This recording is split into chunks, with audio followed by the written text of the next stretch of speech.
एक शब्द चलता है बजरी माफिया या बजरी किंग, उसको आप कैसे देखते हैं? ये तो बिजनेस है, धंधा है, हाँ काम है। और आपको शायद याद होगा कि यहाँ पे इतने खतरनाक माफिया थे कि जिसके अंदर प्रत्यक्ष वहाँ के नेताओं का इन्वॉल्वमेंट था, आज भी है। मुझे कहते कोई शर्म नहीं आती। 400-500 पुलिस देके उनको बेदखल किया गया, 2 महीने तक टोंक के अंदर पुलिस पड़ी रही। आपने कहा भी मैं राजनीति में नहीं जाऊंगा, ये लाइन लास्ट तक आप कायम रहेंगे इसमें? आपने कहा भी मैं तो 11वीं पढ़ा हुआ हूँ, अभी आपने कहा 11वीं तक पढ़ा हुआ हूँ, तो ये इतने सारे काम कैसे कर पाए? जैसे बजरी वाला काम, शराब का व्यवसाय, उसके अलावा होटल इंडस्ट्री में तो आज आप एक बड़ा नाम है, अब एक ये फाउंडेशन वाला, तो ये विजन, ये सोच और ये इतने तरह का फ्रेमवर्क बना लेना कि इतने लोगों को रोजगार मिलेगा, ऐसे फॉरेन करेंसी आएगी, तो ये थिंक कैसे होगा? आपको तकलीफ होती है, तो मैंने उनको बोला मैं आप क्या एहसास कर रहे हो मैं समझ रहा हूँ, पर मेरा नेचर ऐसा है। जब उन्होंने एक चीज मेरे से पूछी, आज के बाद तुम चोरी करना, डाके डालना, बलात्कार करना, जेल जाना, हम आज के बाद नहीं बोलेंगे। एक काम मेरे कहने से मत करना, आदेश करो। आमने सामने बैठ के जिसको विश्वास दे दिया उसके साथ विश्वासघात मत करना, इससे बड़ा पाप इस धरती पे नहीं है। तो ये तू वचन देते। तो मैंने पैर पकड़ के बोला भाई ये मेरा प्रॉमिस, आमने सामने बैठ के मैंने जिसको विश्वास दे दिया उसका विश्वासघात नहीं होगा। तो आज सच्चाई बताऊँ, आशीर्वाद में क्या ताकत होगी? उन्होंने बोला शायद दुनिया की कोई ताकत तेरे रोक नहीं पाएगी, जब मेरा आशीर्वाद है। फिर भी मेरे भाई को भेजा, 4 किलोमीटर साइकिल पे नहीं चढ़ा, मैं लेने नहीं, 2 रुपये खरीदी साग पूड़ी, गंगाना रेलवे स्टेशन, एक क्विंटल सिगरेट, फिर मैं बैठ के आ गया। हम जो काम करते हैं वो खोपड़े के अंदर बैठिए, काम वो करेंगे जो स्टार की तरह चमकता हो। हमने होटल का काम किया, स्टार की, दारू का जब काम किया तो स्टार की तरह किया, बजरी का काम चाहे हरियाणा में किया, चाहे मध्य प्रदेश में किया, चाहे किसी किया, नाम किया। लोगों ने भाषा कौन सी यूज ली मेरे जो मतलब नहीं है। यूपी सबसे गंदी स्टेट मानते थे, लोग डरते थे जाने। आज क्या है, एक आदमी चेंज कर दिया ना जी, आज वो अच्छा काम कर रहे हैं, लोग क्रिटिसाइज करने वाले बुलडोजर बाबा। पर वो वहां की यूपी की जनता का आज बोलो दुर्भाग्य होगा ऐसे व्यक्ति को। एक सवाल मेरा रह गया था इसी इंटरव्यू में, वो सूर्यागढ़ वाला जो सरकार वाला था सरकार बचाई सूर्यागढ़ में, तो क्या वो एक प्रोफेशनल निर्णय था या कोई पॉलिटिक्स से? कुछ नहीं था जी। मेरे पास में तो एक अधिकारी का फोन आया,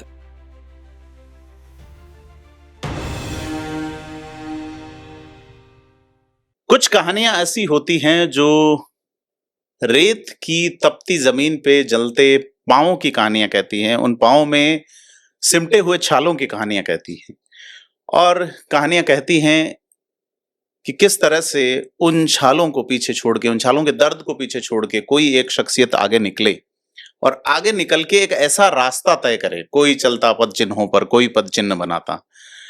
तो पद चिन्ह बनाने वाले एक व्यक्तित्व आज हमारे बीच स्टूडियो में हैं, जिन्हें कोई कलयुग के कर्ण कहते हैं, जिन्हें कोई दानवीर कहते हैं, जिन्हें कोई बजरी किंग या बजरी माफिया जैसे शब्दों से भी संबोधित करते हैं। तो आज इनकी जीवन यात्रा पे बात करेंगे। मेघराज सिंह जी रॉयल हमारे बीच हैं। जैसा आपने इंट्रो में देखा कि इनकी मूल बातें, कुछ पॉइंट्स आपने देखे इंट्रो में, तो आज बात करेंगे। सर बहुत स्वागत आपका आज हमारे थिंक 360 के स्टूडियो में, आपने समय दिया उसके लिए बहुत धन्यवाद। बहुत धन्यवाद। एक शब्द आता है सर कि संघर्ष। क्या था, पिताजी चाहते थे आप शिक्षक बनो और आप छोड़ के, और होटल में एक ऐसे परिवार से, आपके सरनेम रॉयल लगता है, शायद आपके गांव का नाम रॉयल है, जैसा मैंने रिसर्च में पढ़ा। आपने रॉयल नहीं है, गांव का नाम रॉयल, राजा महाराजा वाला। लेकिन उस वक्त, उस दौर में भी 1960, 65, 68, 70 का दौर रहा होगा, उसमें होटल में शेफ का काम करना कोई अच्छा काम नहीं माना जाता होगा। तो क्यों चुना आपने ये राह जो है? देखो मैंने नहीं चुना जी।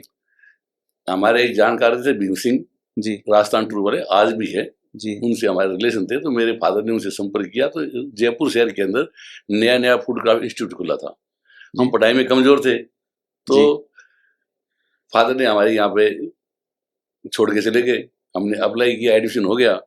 क्या तो सबसे पहले कुकिंग जी, कुकिंग के बाद में फिर 6 महीने के लिए मैं रामबाग में गया जी।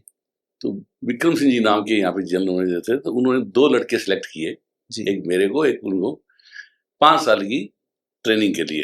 जी 2 साल नौकरी, 3 साल ताज ग्रुप में ट्रेनिंग लेना। जी बस वो लाइन पड़ गई। फिर मैंने रेस्टोरेंट का डिप्लोमा किया, फिर 3 साढ़े 3 साल मैंने नौकरी की, और फिर मैं बहरीन चला गया। जी बहरीन से फिर मैं चला गया सऊदी अरब ग्रीक टूरिज्म में। जी तो वो मेरे को रास नहीं आया, तो वहाँ पे मेरे को किसी व्यक्ति ने राय दी, कानू टेलर से था, साउथ इंडियन, भाई तुम जैसलमेर चले जाओ।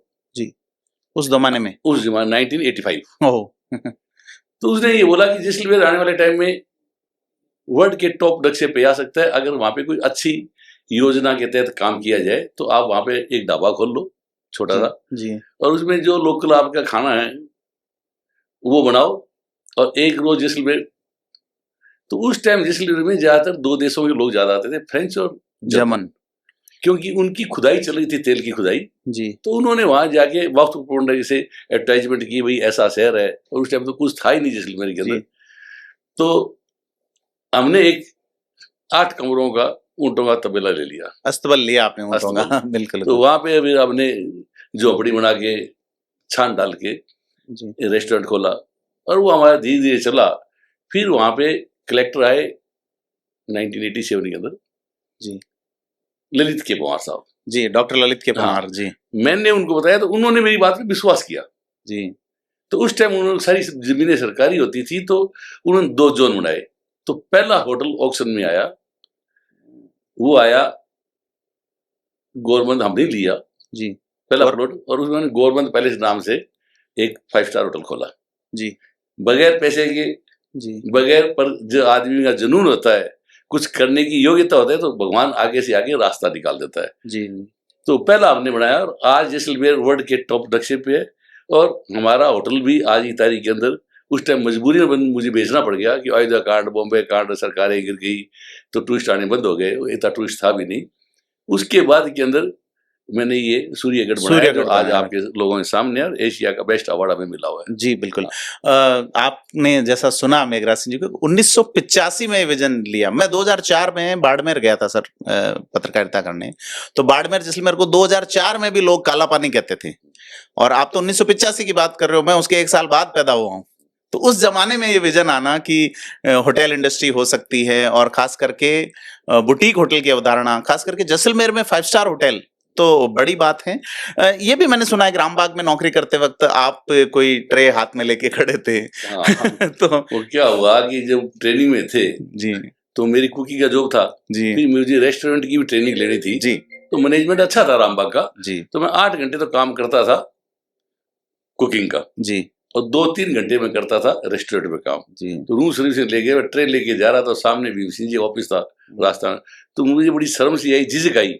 जी तो उन्होंने मेरा हौसला बढ़ाया कि शर्मा क्यों रहा है, ये तो बिजनेस है, काम में धंधा कोई है, शर्म हाँ, नहीं है। बिल्कुल काम है, बहुत अच्छा रिजल्ट निकलेगा। जी। तो देखिए, आज हम इंटरव्यू इसलिए कर रहे हैं कि नई पीढ़ी को प्रेरणा मिले। आपने कहा कि रामबाग पैलेस में कोशिश की, शुरुआत की, पढ़ाई में अच्छे नहीं थे, बहुत बड़ी बात है, और आपने एक विजन के तहत काम छेड़ रखा है कि जो पढ़ाई में अच्छे नहीं उन 100 बच्चों को आप मेघराज सिंह बनाएंगे। आपने एक vision, United global peace foundation जो आपका संस्थान है, जो आपका एनजीओ है, उसमें आपका एक अच्छा विजन है कि ऐसे बच्चे जो 12वीं में अल्प नंबर हैं, कम नंबर हैं, तो वो आइए 3 साल ट्रेनिंग कीजिए, पर महीने 25,000 रुपए, यानी 10,000 रुपए तो कैश और 15,000 रुपए आपका बॉन्ड के रूप में हर महीने सुरक्षित रहेगा। 5,40,000 रुपए आप एक साथ देंगे। तो एक अच्छा विजन है कि अपने जैसे और कितने लोग बनाए जा सकते हैं। तो सर, ये भी आपका स्वागत का कदम है कि आप ऐसे बच्चों के बारे में सोच रहे हैं अपने जैसे। जी देखो, मैं फूड का इंस्टीट्यूट से डिप्लोमा करके आया जी। 1987 के अंदर, 88 के अंदर परिस्थिति अलग थी, आज परिस्थिति अलग है। आज जगह जगह पे स्कूल खुल गए हैं, गाँव में, कॉलेजों में, पर बगैर स्किल्ड के कुछ नहीं हो सकता। ये एक सेक्टर ऐसा है, वर्ल्ड वाइड सबसे, अगर नौकरियों का सबसे बड़ा सेक्टर है तो वो टूरिज्म सेक्टर, निश्चित तौर पे, जिससे मैं गुजरा हूँ, मुझे इसे सीखने की जरूरत नहीं है किसी से। जी। तो उसके अंदर फायदा क्या है, हमने एक योजना बना के दी है। आज फूड क्राफ्ट इंस्टीट्यूट में जो बच्चे जाते हैं, कॉलेज जाते हैं, वो सब साधारण संपन्न लड़कों घरों के जाते हैं। जी बिल्कुल। वो जब ट्रेनिंग करने जाते हैं, नौकरी उनकी 3 साल का डिप्लोमा हो गया, 1 साल का डिप्लोमा हो गया, उसके बाद नौकरी करने जाते हैं, उनको नौकरी मिलती है 10,000 की। चूंकि वो साधन संपन्न लोग हैं तो इतने में नौकरी करना है। तो आज की तारीख के अंदर आप आंकड़ा उठा देख लो, 80 से 85% बच्चे जिंदगी का टाइम बर्बाद करते हैं, बाद इस ट्रेड में नहीं रहते जी। तो सरकारों ने ITI भी खोल रखी है, सरकारों ने अप्रेंटिस का भी करके, पर वो तरीका सही नहीं है। इसलिए हमने ये सोचा, क्यों मैं इस लाइन से निकला हुआ हूं, कि अगर किसी बच्चे को जी 3 साल के लिए सरकार ऐसी योजना लेके आए जी 3 साल के लिए अप्रेंटिस करवाओ 5 स्टार होटल, उनके लिए नेसेसरी है। इससे 2 फायदे हैं। अगर होटल वालों को ये पता लग जाएगा कि ये बच्चा मेरे साथ 3 साल रहेगा तो 10,000 रुपये में उसके वो चीज ज्यादा भारी नहीं पड़ेगी जी, उसको एक अच्छा वर्कर मिलेगा जी। अदरवाइज जो ट्रेनिंग में लड़के जाते हैं तो वो सोचते हैं हमें एक कागज का टुकड़ा चाहिए, सर्टिफिकेट, और होटल वाले चाहते हैं यार 3 महीने रहेंगे साफ सफाई करो है, और वो उसकी केयर नहीं होती और वो करना भी नहीं चाहते। बिल्कुल। बाहर जाके उनको नौकरी मिलती नहीं है। तो 3 साल की अप्रेंटिस होगी तो वो एक परफेक्ट हो जाएगा, वर्ल्ड के किसी भी कोने में जा सकता है। इसमें इतना स्कोप है जिसकी गिनती नहीं, कि मैं इस लाइन से निकला हुआ। और फिर इससे सरकार आज तो हमने सरकार को लिख के भेजा है कि 15,000 रुपये सरकार देवे 3 साल के लिए, आफ्टर 3 इयर्स कंप्लीट होने के बाद है। बिल्कुल। तो सरकार देगी तो सरकार की एक बार पैसा देने के बाद लाइफ टाइम हमेशा लिए जिंदगी भर के लिए खत्म हो गई। बिल्कुल हो गया। दूसरी बात, वो बच्चा आज की तारीख के अंदर हर जगह पे होटल खुल रहे हैं, मोटल खुल रहे हैं, फ्लोटल खुल रहे हैं, हॉस्पिटल खुल रहे हैं, कैफे शॉप खुल रहे हैं जी। इंडिया के अंदर मैरिज गार्डन चल रहे हैं, बड़े बड़े पार्टी हॉल बन रहे हैं, इनमें क्या सबकी आवश्यकता है। और आजकल तो शहरों में तो हाउसकीपिंग का इनके लोग ठेके लेने लगे, नौकर रखते नहीं है। तो इसमें नौकरी का बहुत ज्यादा स्कोप है। सरकार ने एक बार 5,40,000 दे दिए, सरकारी लाइफ खत्म। पर सरकार को इसके बदले में क्या मिलेगा आज तक किसी ने कल्पना नहीं की जी। अगर वो बच्चा बाहर जाएगा, आप उदाहरण के तो कम से कम 1 लाख तो मिलेंगे उसको। हाँ, नेचुरल बात है। 50,000 रुपये घर में भेजता है। अगर 3 साल बाद 1 लाख लड़के बाहर जाते हैं तो 50,000 लाख रुपया सरकार को फॉरेन करेंसी मिलेगी। क्या बात है। जो आज मैंने आज से 8 महीने पहले बोला था, जिस रोज विदेश में बैठे हुए जो 2 करोड़ भारतीय है उन्होंने पैसा भेजना बंद कर दिया है, किसी परिस्थितियों में भेज नहीं पाए, कोई आपदा विपदा कोई आ जाए, उस रोज हिंदुस्तान के खजाना खाली हो जाएगा। ये बड़ी बात कह रहे हैं मेघराज सिंह जी। कल हमारे प्रधानमंत्री को हमने सुना जो कह रहे हैं फॉरेन करेंसी की आवश्यकता है, हम सोना खरीदना बंद करें, ये बंद करें, क्या कहते हैं, हम शादियों में व्यर्थ पैसा खर्च करना बंद करें, पेट्रोल की गाड़ियां मतलब बायोडीजल की गाड़ियां कम चलाएं। तो हमें इस ओर सोचना चाहिए कि हम फॉरेन करेंसी कैसे लाएं, और ये बहुत अच्छा मॉडल है सर, बहुत इतना जबरदस्त मॉडल है जिसकी और उसकी आवश्यकता पड़नी है। अकाल पड़े, युद्ध हो, खाना बनाने वाला खाना बनाएगा, सर्विस करने वाले पैसे वाले दुनिया में खत्म नहीं होते। तो इससे सरकार को बहुत भारी फॉरेन करेंसी मिलेगी और सरकार की लायबिलिटी खत्म हो जाएगी। Exactly. जो जनता, जो आज के नौजवान जनता के लिए बोझ है, सरकार के लिए बोझ है और सरकार उनके लिए बोझ है, वो उसका खत्म हो जाएगा। और ये मैंने आइडिया ट्रम्प साहब ने जैसे रोज लगाई थी टैरिफ, मैं इसका इलाज ढूंढते मैंने किया और मैंने प्रैक्टिकल करके दिखाया है जी। 100 बच्चे आपने लिए, 100 बच्चे लिए और यूपी के ज्यादा बच्चे आए। क्या बात है। उनको हम लेके आए, आज वो ट्रेनिंग कर रहे हैं और बहुत अच्छा हो रहा है और जिंदगी भर वो बच्चे खुश रहेंगे। और ऐसे कई लड़के चले गए ऑलरेडी हमारे द्वारा, हमारे होटल में काम किए हुए। बिल्कुल सर। तो सरकारों को एक इंस्टीट्यूट खोलने की कोई जरूरत नहीं है, सीधा अप्रेंटिस, हजारों होटल हैं, लाखों होटल हैं। हाँ, 24,000 के आसपास होटल हैं, 3 स्टार 4 स्टार। एक होटल वाला अगर 25 व्यक्ति पर ईयर रखे अप्रेंटिस के अंदर जी, तो देश की प्रोग्रेस होगी, बेरोजगारी खत्म होगी। मेरा ये आइडिया था। हाँ, 2035 करके दिखा दिया जी। 2035 तक एक डेटा मैं देख रहा था, उसमें 81 लाख जॉब है, प्रत्यक्ष जॉब कि इस सेक्टर में। हॉस्पिटैलिटी जिसको कहते हैं, आतिथ्य प्रबंधन, केवल होटल नहीं, आप अपना खुद का व्यवसाय खोल सकते हैं। दूसरा एक आपको बताऊं जी, मैं तो 11वीं पास आदमी हूँ, हिंदी नहीं जानते थे हम लोग। बाहर जब जाएगा बच्चा, उसको एक्सपोजर इतना बड़ा होगा, वो देश हित में भी काम करेगा, परिवार के हित में भी काम करेगा। एक वहां से कॉमन सेंस लेके आया, जो कॉमन सेंस उसका डेवलप होएगा वो आप यहाँ पे नहीं हो सकता। बिल्कुल बिल्कुल। कर्तव्य निष्ठा के प्रति आदमी विदेश में जाके जागरूक होता है, ये मैंने देखा है कि हम यहाँ तो सड़क पे कचरा फेंक देंगे, वहां नहीं फेंकते, तो वहां से आने वाले हमारे साथी भी। बिल्कुल बिल्कुल सर, बड़ी बात है सर। आपने होटल शुरू किया, उसके बाद शराब व्यवसाय में आपका काम रहा लंबे समय तक, कैसे देखते हैं उस कालखंड को आपकी? देखो, मैं इस धंधे को नहीं जानता था, मेरा ब्रदर था एक दिलीप सिंह, ठीक है, तो मैं विदेश से आया तो मैंने कुछ पैसे बचे होते मैं उनके साथ लगा दिए। फिर कोई ऐसा टाइम आ गया कि मुझे वो काम संभालना पड़ा, क्योंकि जैसलमेर के पास काम छोटा था और हम 3 व्यक्ति थे काम करने वाले, तो मेरी ऐसी विशेष जरूरत भी नहीं थी। तो वो मैंने सबसे पहले मकराना से स्टार्ट किया जी, और वहां से फिर इस धंधे को समझा। तो इसके अंदर लोगों की भ्रांतियां लगे, सरकार टेंडर कर रही है, टेंडर डाल के टेंडर लेते थे, जिसको ने ज्यादा रेवेन्यू दी उसको ठेका मिल गया, तो हमने उसके अंदर, ठीक है, वो धंधा चालू कर दिया हमने शराब का, और अच्छा किया।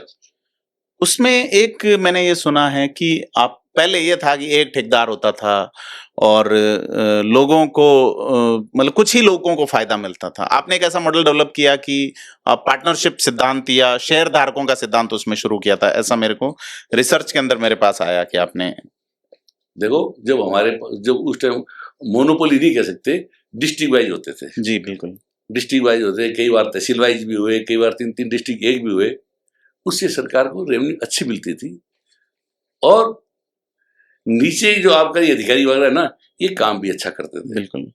आज वो चीज नहीं रही, आज तो हजारों दुकानदार हो गए, आपसे कंपटीशन कर रहे हैं, क्या पता कौन सा व्यक्ति बाहर से दारू लाके बेच रहा है, जी पता थोड़ी किसी को। जी। तो जब से एक दुकानें हुई, हमने ये काम छोड़ दिया, क्योंकि धंधे की सच्चाई है, इसके अंदर सेल्समैन ओवर रेट दिए हुए किसी कीमत मानेगा ही नहीं। या हो सकता है वो हरियाणा की दारू बेच दे, हाँ, तो मुकदमा बन जाए, तो आज व्यापार में आ गए तो मुकदमा चोरी का मुकदमा, इसलिए मैंने वो बिजनेस छोड़ दिया। बिल्कुल नहीं। उसमें एक ये सुना था कि भाई अवैध जो व्यापार कर रहे थे उन लोगों को कहा कि आप हमारे साथ जुड़ जाइए, काम वैध में आ जाइए, वो एक प्रयोग उस पर 1985-96 एग्जाम लिया मैंने जोधपुर के अंदर, कि वहां पे बहुत ज्यादा तस्कर थे, तस्करी काम था। तो प्रशासन का भी मेरे को अच्छा सहयोग था, तो मैंने उनको बुला के बोला भाई यार तुम ये तस्करी छोड़ दो, ताकि अपने रोजाना लड़ाई झगड़े, क्यों रोजाना लड़ाई झगड़े होते थे, रोजाना मुकदमे दर्ज होते थे, ठीक है, और कुछ बदनामी। तो मैं तुम ये सुबह आ जाया करो, रोटी खाओ यहाँ पे, और मैंने महीने के 40-40 हजार, 50-50 हजार, 30-30 हजार बांध दिए, और 200-250 बच्चे थे, उससे तस्करी बंद हुई, तो हमें 2 रुपए फायदा हुआ, और लड़ाई झगड़े, लॉ एंड ऑर्डर का भी वो खत्म हो गया, क्यों हर रोज झगड़े होते थे।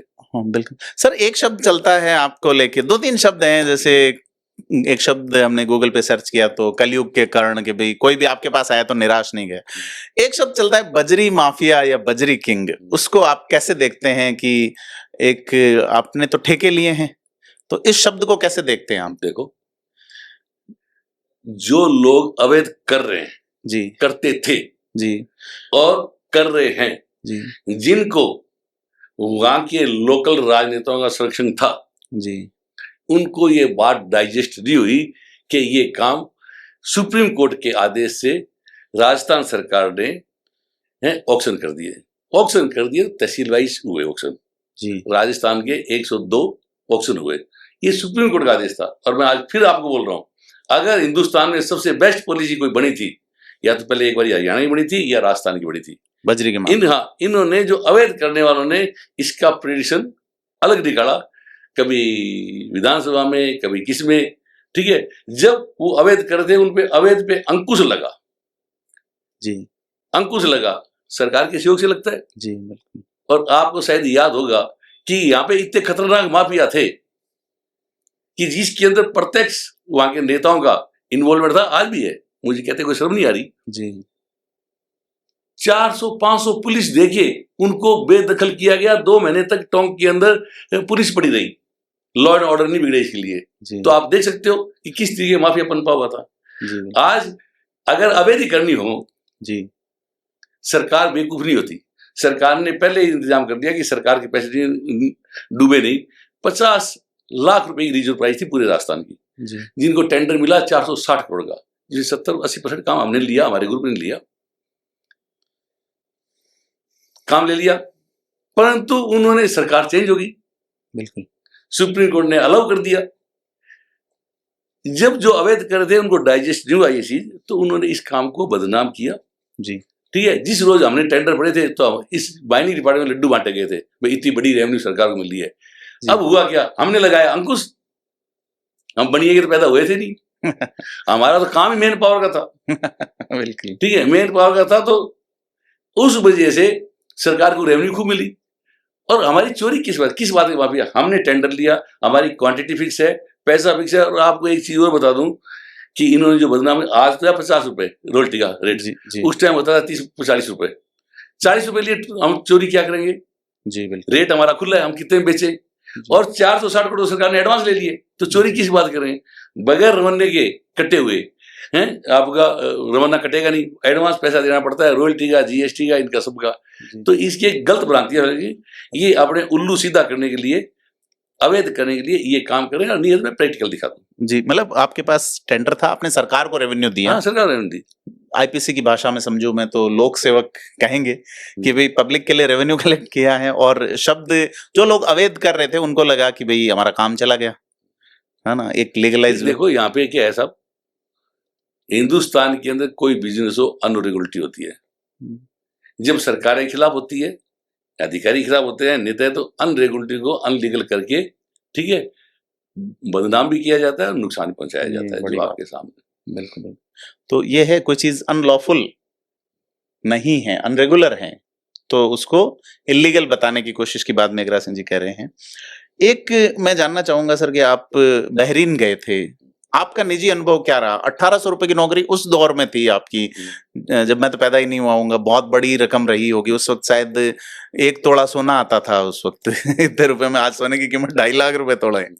उस दौर में आप वो नौकरी छोड़ के क्यों आए यहाँ पे? नहीं, मैंने नौकरी नहीं छोड़ी जी। मेरे वहां पर मेरा बहुत अच्छा मैनेजमेंट था हमारे वहां पे जी, तो अच्छा काम कर रहे थे। एक मैं वो भी कहानी जानना चाहूंगा कि आप निकले थे, आपके पास से कोई कागज वागज गुम गया था, ऐसा कुछ हुआ था? आप बहरीन गए थे? एक्चुअली मैं बहरीन जा रहा था ना। जी। देखो, हम भाग्य लिखा के लाए, तो मुझे को जाना था, तो मुझे उस टाइम उन दिनों ये पता नहीं था कि 24 घंटे बाद टाइम बदल जाता है। हाँ। बल्कि अलग अलग देश के अंदर अलग अलग टाइम का होता है। क्या बात है। तो मैंने जो टेलीग्राम डाला उनको, हाँ। तो मैंने इंडियन टाइम ऐसे डाल दिया, हाँ। और वहां पे टाइम का फर्क था जी। तो वो मेरे को लेने आए, मैं मिला नहीं उनको। दूसरे रोज मैं जब गया, मेरी डेट थी जी, तो एक साउथ इंडियन व्यक्ति अचानक मुझे मेरे आगे खड़ा था, तो उसने मेरे से पूछ लिया कहाँ जा रहे हो? मैं बहरीन। कि वो तो ये पूरी फ्लाइट ही बहरीन जा रही है, आप बहरीन में कहाँ जा रहे हो? मैं अरब होटल्स कैटरिंग कंपनी के अंदर। तो उन्होंने बोला वो तो कंपनी का नाम जा कहाँ रहा है? मैं इतना मुझे पता नहीं। फिर उसने कागज देखे, जब उन्होंने बोला कि मैं भी इसी होटल में जा रहा हूँ। वो एक मैं भाग्यशाली था, संयोग आपका रहा। और देखो उस टाइम में टाइम बड़ा कठिन था, केवल $5 ही अलग होते थे, केवल $5। और $5 में आप क्या खाओगे? हम अंग्रेजी नहीं जाने, हिंदी नहीं जाने, तो पर वो भाग्य था, वो उनके साथ हम होटल चले गए। फिर हमारा जीवन वहां, फिर मेरे को क्या, मैं पार्ट टाइम जॉब करने लग गया था छिप के ग्रीक टूरिज्म में जी। अच्छा, ग्रीक। उसका जो बॉस था वो मुझे बहरीन सऊदी अरब ले गया, ख्वाब दिखाया कि अपना रेस्टोरेंट खोलेंगे, वो करेंगे। तो मैंने ग्रीक टूरिज्म में काम किया, वो मुझे वहां पे रास नहीं आया कि मेरा काम तो कुकिंग का था। तो जब मैं टिकटें वगैरह ये बनाने जाता था कानू ट्रेवल्स के अंदर, वहाँ साउथ इंडियन थे, उन्होंने बोला कि तुम जैसलमेर चले जाओ, छोड़ दो ये नौकरियां वगैरह, और एक रोज जैसलमेर वर्ल्ड के टॉप नक्शे पे आ सकता है, और जितना आप कमा रहे हो उससे सवाया वहां कमा लोगे। मैं कह रहा हूँ आंधियां चल रही है, कुछ भी नहीं है, हम तो जानते हैं जैसलमेर। नहीं, बचपन में पढ़ा था मैंने, चांदनी रात में ऊँगता हुआ शहर। क्या बात है, चांदनी रात में ऊँगता हुआ शहर। तो उस टाइम तो कुछ था ही नहीं, पर वहां गए, देखो फिर हर चीज दाने पानी की बात होती है, वहां हमारा लिखा हुआ था। जैसलमेर में भी एक किस्सा है सर कि आप ने जब अस्तबल में वो खोला, ऊंटों के तबेले में रेस्टोरेंट, लोग कहते थे कैसे चलोगे, लेकिन आपको गिफ्ट दे के जाते थे जर्मन। देखो हमारे पास तो कोई इंटरनेट का था नहीं, पर वहां उस दिनों रूम भी नहीं होते थे जी। तो पहला ग्रुप हमें दिया एक जर्मन का जी, भीम सिंह जी ने, राजस्थान टूर ने। तो हमारे पड़ोसी होटल था नारायण निवास, उन्होंने बड़ी हंसी की हमारी। तो वो जब होटल में घुसे, गेस्ट जर्मन ग्रुप था, तो उनको बहुत बुरा लगा। कोई रूम अच्छे नहीं, बिल्कुल नहीं अच्छे थे, और वहाँ ऊँट रहते थे, बकरियां रहती थी, उनकी थोड़ी स्मेल भी आ रही थी। हमारे पास प्रॉपर कोई रेस्टोरेंट नहीं था, तो बड़े वो गुस्से में थे जर्मन जी। पर जब वो लंच में बैठे, क्योंकि मैं कुक था, तो मेरे हाथ में जो बेस्ट खाना बन सकता था वो बनाया। और मेरा जो ब्रदर इन लॉ है जितेंद्र सिंह, एक हमारे दोस्त पृथ्वीराज, ये जर्मनी रहे थे, उन्होंने जो ही सर्विस चालू की जर्मन बोली, जब उन्होंने बोला यू आर ब्लडी इंडियन और जर्मन, फिर खाना वाना टेस्ट देख के और सर्विस देख के वो बहुत खुश हुए। शाम को हमारे बगल वाले होटल में चले गए, तो वहाँ कुछ था ही नहीं, मेन्यू बनाना में नहीं जानते थे। मैं जब गया था जैसलमेर में, कोई मेन्यू बनाना नहीं जानता था। जी।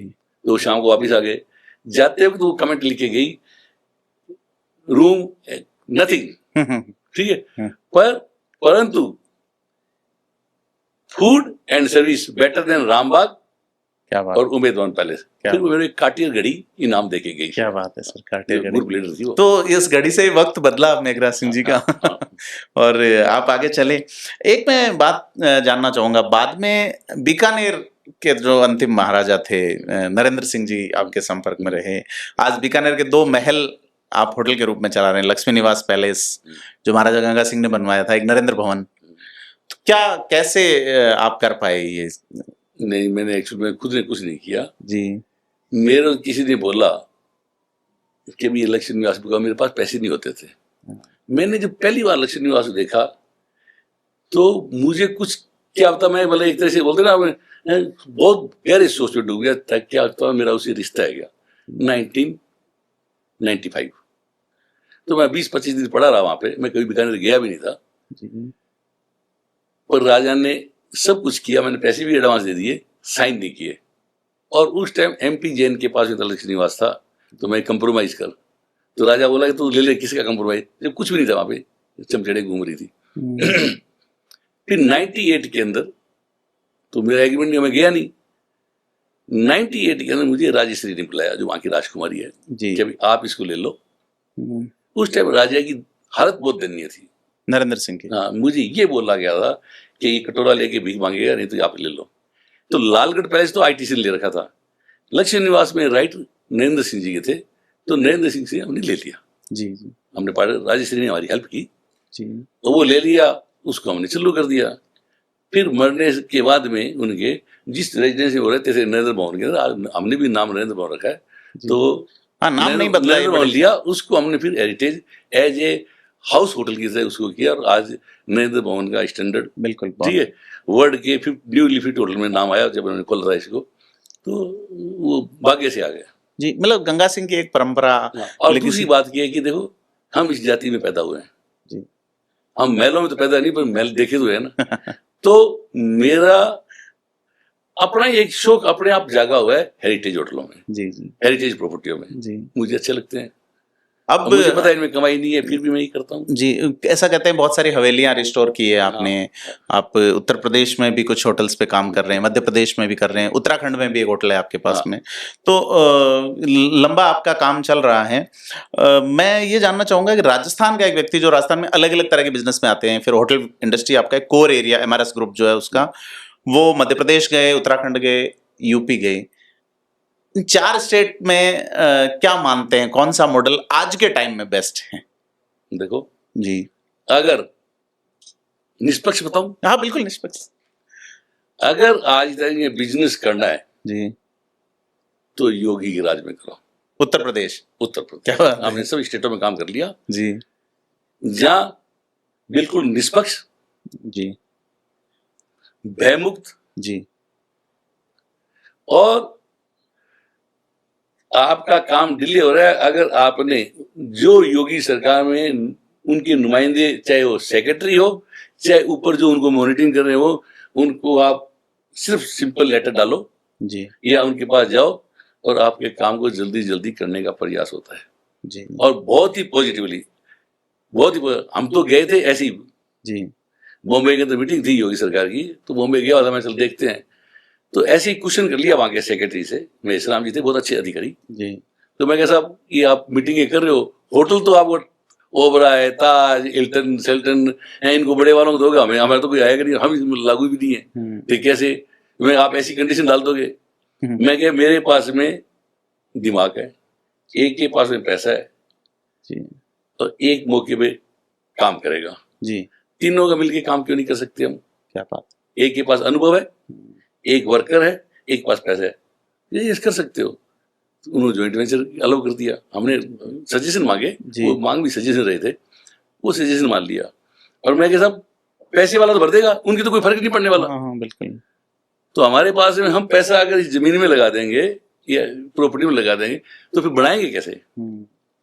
तो आप ये मॉडर्न ये बनाना चाहते हो या वास्तव में कुछ करना चाहते हो कि नहीं, हमारे जिसके पास विजन होगा जी जो हमने उसको हम फर्स्ट प्रायोरिटी देंगे। तो उन्होंने क्या किया, 3 तरह की योजना लेके आए। नंबर 1, आपके पास में अनुभव है या नहीं, क्वालिफिकेशन बिड। दूसरा, फाइनेंशियल बिड। जी और तीसरा, विजन। क्या बात। विजन के लिए उन्होंने एक बहुत ही, ये मान लो कि थिंक टैंक जो होते हैं, थिंक टैंकों की टीम बनाई जी और उसके अंदर इंटरव्यू लिए गए। जी जैसे हमारे अगेंस्ट में ओबराय था, जी नीम बनाने वाले थे, बाबा रामदेव थे। और आपको सच्चाई बताऊं, निष्पक्ष इस कारण बोल रहा हूं जी कि मेरा टेंडर तो केवल 60-63 लाख का था। जी बाबा रामदेव और उनका तो मेरे से दुगने तिगने में था। तो वहां की सरकार ने पैसा नहीं देखा, किराया क्या मिल रहा है। जी उन्होंने विजन देखा। अपने विजन के अंदर कुछ नहीं, हमने पूरी तैयारी कर ली थी। मेरे लड़के को भेजा मैंने, उन्होंने बताया होटल बनाने हैं तो इनको दे दो। कि वो बड़ी बड़ी बातें कर रहे थे, हमने ताज बना दिया, हमने ये बना दिया, हमने बड़ी बड़ी बातें। तो मेरे वाले लड़के ने बोला, मानवेंद्र सिंह ने। मानवेंद्र सिंह ने, जी। क्योंकि मेरे तो अंग्रेजी आती नहीं थी, जी तो कि भाई हम तो इसको डेस्टिनेशन बनाएंगे। जी क्योंकि आज यूपी डेस्टिनेशन नहीं है, हाँ, टूरिज्म डेस्टिनेशन, टूरिज्म नहीं आता। कुछ तो लोग डरते नहीं आते थे, कुछ धार्मिक वहाँ पे टूरिज्म ऐसा के कुछ है अलावा नहीं। कुछ नहीं है। हाँ। तो हम तो डेस्टिनेशन बनाएंगे जिस प्रकार हमने जैसलमेर किया। जी तो बाकायदा उन्होंने हमारे बारे में पूरी जांच की। और फिर आप विश्वास करोगे, बाबा रामदेव जी ने टेंडर हमसे कई गुना ऊंचे थे, उनको नहीं देके हमें दिया। जी और आज किसी बिजनेस के लिहाज से योगी सरकार इस टाइम बड़े अच्छे अधिकारी हैं वहां पे, जी और उनके ऊपर ही मॉनिटरिंग है। जी सरकार की योजना का अगर इम्प्लीमेंटेशन नहीं हो रहा है तो आप डायरेक्टर सीएमओ में एक पोर्टल है, उससे शिकायत करो, हो जाएगा। नहीं, बिजनेसमैन क्या है सर, पैसा वहां लगाता है जहाँ पे शांति हो, जहाँ पे सुरक्षा हो, सबसे इम्पोर्टेंट चीज। अजी पहले हम भी जाते डरते क्या पता क्या हो जाएगा पहले यूपी में, पर जब वहां पे गए, ये देखा यहाँ तो कुछ है ही नहीं। पहले ये तो किसी कट्टा प्रकार चल कोई रहा है। अपराध नहीं है। अपराध करने के लिए वहां की पुलिस क्या पता पहले होगी कैसी होगी, पर अब तो अनुशासन है, जी भयमुक्त है, अपराध नहीं है। अपराधी डर रहे हैं वहां पे। तो आपको किसी प्रकार निसंकोच होकर वहां बिजनेस करो, ठीक है, जब तक योगी है, योगी सरकार। बाकी तो मैं कह नहीं सकता, तो बाकी पहले हमने कभी काम भी नहीं किया। आज मैं हिंदुस्तान में पूरे घूम लिया, मुझे बेटर जी नजर। तो मतलब राजस्थान, मध्य प्रदेश। अच्छा, सुरक्षा के लिहाज एक और बताऊं, जी अभी कुछ दिनों पहले जी हमें धमकियां मुकियां वैसे हैं, मतलब ऐसे ही पुलिस के द्वारा सूचना मिली, तो हमने एक सिंपल एप्लीकेशन लगाई। जी भाई इस प्रकार हमारा यहाँ पे बिजनेस है, टोल का भी है और ये है, तो हमें सुरक्षा प्रदान की जाए। जी तो आप विश्वास नहीं करोगे, दूसरे दिन तो हमारे पास फोन आ गया कि आपके पास 2 आदमी गनमैन तैयार है, यूपी में। स्टैंड गन वाले। यहाँ तो 100 इंक्वायरियां करते हैं, वो करते हैं, कुछ नहीं, और भेज दिए हमारे चुनार किले के अंदर। आज भी आप जाके देख सकते हो। तो सुरक्षा की इतनी गारंटी ले रहा है वहां की सरकार, जब बिजनेसमैन जा रहे हैं। और आने वाले टाइम के अंदर मैं ये बोल रहा हूँ कि यूपी बहुत चमकेगा, जी बड़े स्कोप निकलेंगे। जी बिल्कुल। तो क्या फ्यूचरिस्टिक संभावना क्या देखते हैं योगी आदित्यनाथ की? मतलब एक पॉलिटिकल सवाल है, आप बिजनेसमैन हो, कि लोग कहते हैं नेक्स्ट पीएम या क्या हो सकता है? देखो ये तो मैं नहीं कह सकता जी, पर मैं ये बात बोल रहा हूं, योगी जब तक है, जब तक आपको बहुत बढ़िया शासन मिलेगा। और मैं फ्यूचर ही यूपी का, योगी नहीं है तो आप देख लेना, वापिस यूपी के अंदर लोग बिजनेस करने नहीं जाएंगे। बिल्कुल बिल्कुल, बिजनेस नहीं करने जाएंगे। तो बड़ी जो बात पैसा थी। लगा के कोई आपसे मोल नहीं लेना चाहता। बिल्कुल सही हाँ, बात। आज बिजनेस करने का वहां पे मजा है। माफिया राज वहां अब नहीं है, पहले ये था। बिल्कुल नहीं है, कुछ नहीं है। देखो ऐसे तो इतनी बड़ी जनसंख्या है, कोई ना कोई आपसे लड़ाई झगड़े कर लेते हैं, जी पर उनका इलाज है उनके पास में। जी जी। मेरा जो नरेंद्र भवन वाला सवाल था, आपने कहा हेरिटेज और इनसे आपका लगाव है, एक जाति में पैदा होने के नाते, राजपूत समाज से आप आते हैं। आपका रामदेवरा वाला प्रोग्राम मैंने बहुत डीपली देखा, जिसमें आपने अलग अलग जाति और धर्म के लोगों से एक जल समागम का, आप वीडियो में देख सकते हैं दर्शक, वो प्रयास किया ये वाला। तो क्या है, मतलब आप एक तौर तो कह रहे हैं साहब मेरी जाति पे मुझे गर्व है, दूसरे आप कह रहे हैं साहब जातिवाद नहीं होना चाहिए। देखो मेरी जाति का वो विशेषता बताता हूँ जी। हमारी जाति पूर्वजों सदियों से एक सामाजिक व्यवस्था करने के लिए, क्या बोलते हैं, सभ्य समाज की स्थापना उन्होंने करवाई। और जिसके जैसे कर्म थे, जैसे जिसके योग्यता थी उस साथ वो अपने अपने काम करते हैं। वो सारे सारे सभ्य समाज के ये जितनी भी जातियां हैं ये अभिन्न अंग है। हर जाति का अपना इतिहास है, उनकी परंपराएं हैं, उनके रीति रिवाज हैं, उनका खान पीन है, उनका पहनावा है और उनकी अपनी पहचान है, उनका गुण है और उनका अपना स्वभाव है हर जाति का। राजपूतों का काम था रक्षा करना, त्याग। जी। अब चूंकि लॉ एंड ऑर्डर आ गया, अब कोई लड़ाइयां तो रही नहीं और जनसंख्या बढ़ गई, जी। लड़ाइयां खत्म हो गई, तो अब इनके पास रोजगार नहीं है। तो हम ये चाह रहे हैं कि वापिस भाईचारा, जातिवाद का जो जहर है, हम 3 चीज लेके चले हैं। आज की परिस्थिति देख रहे हैं और मैंने जो 1 साल पहले बोला था आज वो हो रहा है। जी। बेरोजगारी, ये बेरोजगारी खत्म की जा सकती है राजस्थान के अंदर, जी। जड़ मूल से। ये मेरी गारंटी। जी बिल्कुल। मेरे पास और तो कोई सूर्य में वो सरकार को बैंक गारंटी के तौर पे सरकार गारंटी के तौर दे सकती नहीं। आपका जो मैंने पहले बात की बेरोजगारी, जातिवाद, पर्यावरण, कि जातिवाद वो समुद्र का जहर है, वो पानी है कि मर्जी है उतना मीठा मिला दो, वो पीने योग्य नहीं होगा। और दूसरी है पर्यावरण। जी। तो ये तीनों चीजें हमने करके दिखा दी आपको। मेरे ग्रुप में हिंदू, मुस्लिम, सिख, ईसाई सारे हैं जी। तो हमारे जातिवाद लफड़ा नहीं है। पर्यावरण के अंदर हमने जो काम कर दिया उसकी विश्व लेवल पर पहचान है जी, जो आप देख चुके हो। धुन प्रोजेक्ट चैलेंज हमारा जी। रोजगार हमने हजारों लोगों ने दिया, रोजगार का हमने रास्ता बता दिया और आदरणीय प्रधानमंत्री जी को हमने स्कीम बना के भेज भी दी और देश के 32 HR हेडों के विषय में दी है हमने जी बिल्कुल। तो हमारा 3 चीज है, उसका उद्देश्य यही है कि सामाजिक समरसता बनी रहे जी। बाकी मेरे को बीजेपी ने, कांग्रेस ने मुझे राजनीति करनी ना। अभी आपका एक हमने इंटरव्यू सुना जिसमें आपने कहा राज्य में भागीदारी चाहिए by hook and by crook. बिल्कुल। तो वो आप कह रहे चुनाव नहीं लड़ना, आप कह रहे मैंने राज्य भागीदारी जी हर सूरत के अंदर मैंने बोला anyhow any cost hook by cook जी। तो एक तो मैंने कर दिया जी। राज्य भागीदारी किस तरह की होती है जी। नंबर पहली मेरी नजर में भागीदारी है कि हमारे लाखों 1-2 करोड़ तो होगी यहाँ पे नौकरियां सरकारी जी जी। उसके अंदर ज्यादा से ज्यादा योग्य व्यक्तियों को जो उसके हकदार हैं वो नौकरियों में जाए। आज की तारीख में क्या हो रहा है कि आरक्षण उन लोगों को मिला जो साधन संपन्न घरों के बच्चे थे, परंतु आज परिस्थितियां देश की अलग हो चुकी है। सरकारों ने हर पंचायत लेवल पे 12वीं तक स्कूल खोल दिए जी। पहले एक समस्या और थी, अकेला किसी का लड़का यार मैं तो बाहर नहीं भेजूंगा डरते हुए जी, और बहन बेटियों को बाहर नहीं भेजते थे। आज दुनिया 21वीं सदी में चल रही है, अब सोच में ही फर्क आ गया और टेक्नोलॉजी भी आ गई जी। तो इसके अंदर बच्चे पढ़ रहे हैं। अब 90% बच्चे लेके आ रहे हैं जिनके योग्य तो है वो, पर 12वीं के बाद पैसा नहीं है, साधन नहीं है, बिल्कुल साधन नहीं है। और मेरे दिमाग में क्या है, अभी ब्यूरोक्रेसी में असमानता समानता है। एक 95% नंबर लेने वाला 60 नंबर है, पर उसका कोई इलाज नहीं था, न सरकार के पास न किसी और के पास में। आज वो योग्य व्यक्ति जब एग्जाम देंगे जी, तो इसलिए हमने एक योजना लेके हैं कि जो बच्चे जिनके 90% नंबर आ गए, जिनके माँ बाप बिल्कुल गरीब हैं, तो उनको हम 3 साल की कोचिंग, 3 साल की ग्रेजुएशन, 3 साल बाद वो एग्जाम देंगे तो वो उनको सरकार में अच्छी नौकरियां मिलेगी। सरकारों को क्या फायदा है कि सरकार को सारे एक समान योग्य इंटेलिजेंट बच्चे जो प्रशासनिक सेवा में जाएंगे वो सरकार के लिए अच्छा काम करेंगे, उनका सोच अच्छा होगा, वो हेल्प लेके आए हैं, हेल्प करेंगे तो उनका नेचर हेल्पिंग होएगा कि वो यूनाइटेड ग्लोबल सबको यूनाइट करने के लिए, शांति के लिए बनाया गया है।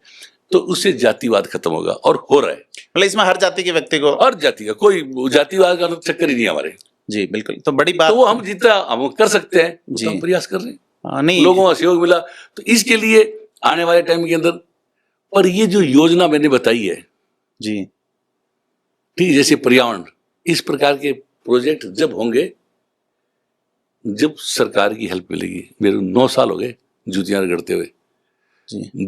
दो ही अधिकारी मिले आज तक और 2 ही नेता मिले जिसने इस प्रोजेक्ट को समझा। धुन वाला प्रोजेक्ट जो है, 20 साल तो समझ रहा है, यूएनए समझ रहा है जी, कतर सरकार ने, यहाँ वाले नहीं समझ रहे जी जी।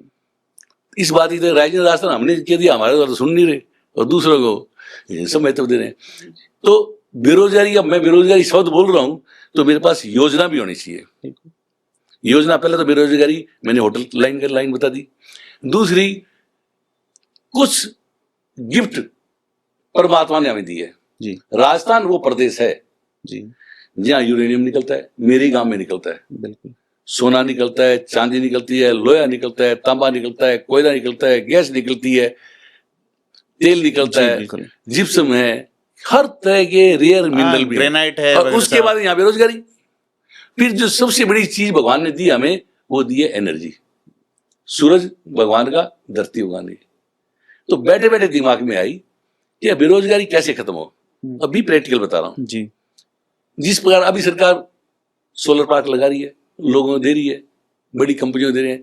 अगर राजस्थान का मात्र 10% जमीन जी जो बनती है 34,000 स्क्वायर किलोमीटर, जी ये आपके ध्यान में, हाँ हाँ बिल्कुल।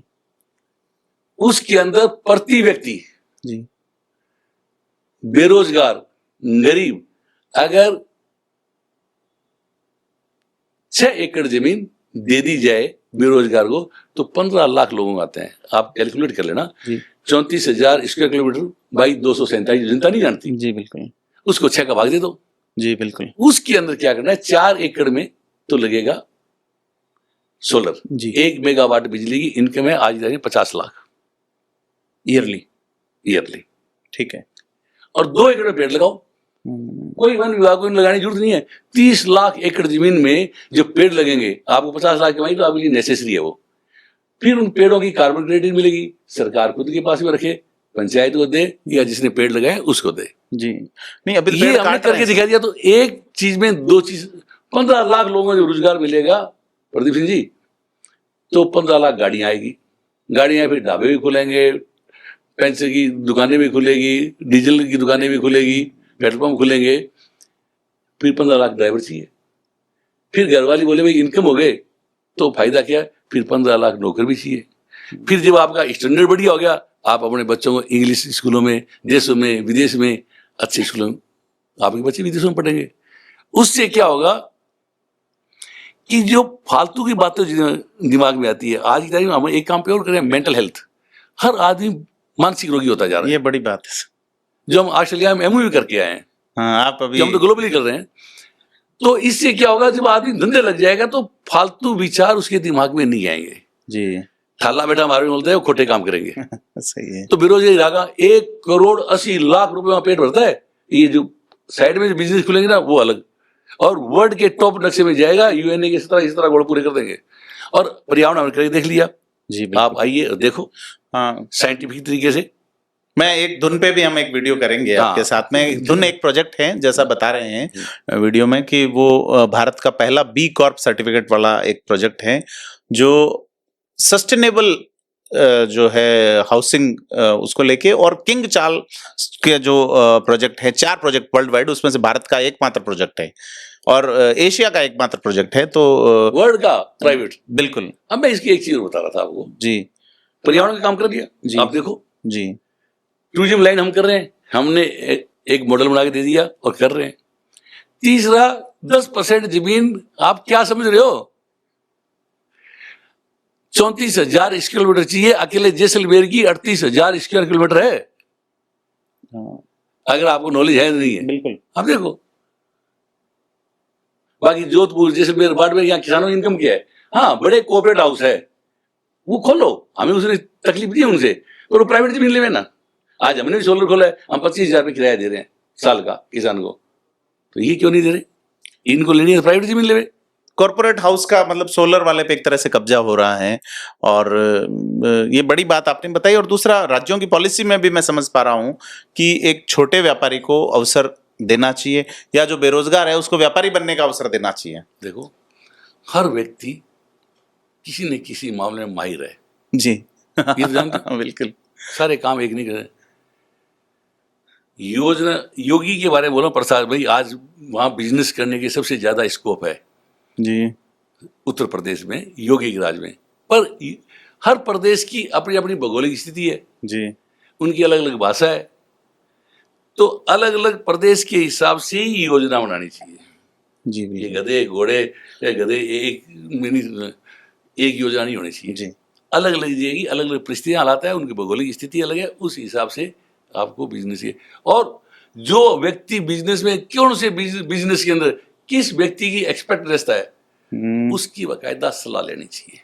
बिल्कुल सही बात है। सलाह लेनी चाहिए। हाँ, उन्होंने ली तो हुआ। उनको एक कोई बॉडी बना ले, उस बॉडी के अंदर उनकी राय मशवरा लेके फिर योजना क्रियान्वित होगा तो आप सक्सेस हो जाओगे। राजस्थान तो बेरोजगारी रह ही नहीं सकती। अब मैंने कैलकुलेशन दे दी। हाँ, कोई वर्ल्ड का विद्वान आगे हमसे डिस्कस करे कैसे होएगा, हम बता देंगे। बिल्कुल नहीं, आप देखिए कि बड़ी बात कही टूरिज्म वाले में, क्योंकि यूपी में धार्मिक टूरिज्म के अलावा टूरिज्म नहीं है, जबकि राजस्थान में तो धार्मिक भी है, दूसरा टूरिज्म भी है। राजस्थान में रेयर अर्थ मिनरल भी है, आपका नेचुरल रिसोर्सेज एनर्जी का सूर्य भी दे रहा है और अर्थ भी दे रहा है। तो बड़ी चीज बताइए आपने कि अवसर हैं, लेकिन जो काम कर रहे हैं उनको पूछिए और स्थानीय को अवसर दीजिए, ये बड़ी बात है। और बेरोजगार लोगों को जमीन देने वाली बात, ये रिमार्केबल बात है। आपको हमें सोचनी चाहिए कि एक गांव के बेरोजगार व्यक्ति को, और गारंटी तो है ही इसमें, क्योंकि सूरज तो तपेगा ही तपेगा। अब दूसरी बात, 15 लाख लोगों कुछ उठाया मेरे से लोगों ने कि भाई पैसा कहाँ से आएगा इनके पास। बिल्कुल सही है। हमने 3 रुपए से काम स्टार्ट किया, हम बगैर पैसे हमने बिजनेस स्टार्ट किया ना। हमारे कोई विजन था, हमने मेहनत की, ठीक है। फिर जब करना होता है, जब परमात्मा रास्ता दे सकता है, परमात्मा के अलावा सरकार बैठी है। तो बहुत अच्छा एक नेताजी ने मेरे से क्वेश्चन किया था, ये यार तो इन्वेस्टमेंट है, मैं ये इन्वेस्टमेंट कर रहे हैं, ये पैसा कहाँ से लेके आए, या तो पब्लिक का है, बैंक का है। बिल्कुल, बैंक में पब्लिक का ही पैसा। हाँ, तो मैंने उनको एक उदाहरण दिया, मैं देखो तुम्हारा सोच अलग है, मेरा सोच अलग है।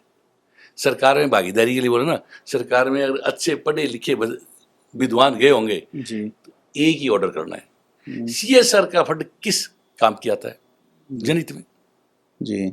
बड़ी कंपनियां देती नहीं है, 90% चोरी है इसमें। ऐसे ऐसे NGO के लिए उनको दे रहे हैं जिनका आज तक आउटपुट नहीं है। तो हम ये बोल रहे हैं कि एक बच्चे को 3.5 करोड़ रुपए बेरोजगार को आप विदाउट इंटरेस्ट रिफंडेबल लोन दे दो, और पैसा तो सरकार के पास ही आना है, सरकार को देना है, सरकार किसी के पास भी आना है, क्योंकि बिजली का बिल तो उसमें आना है।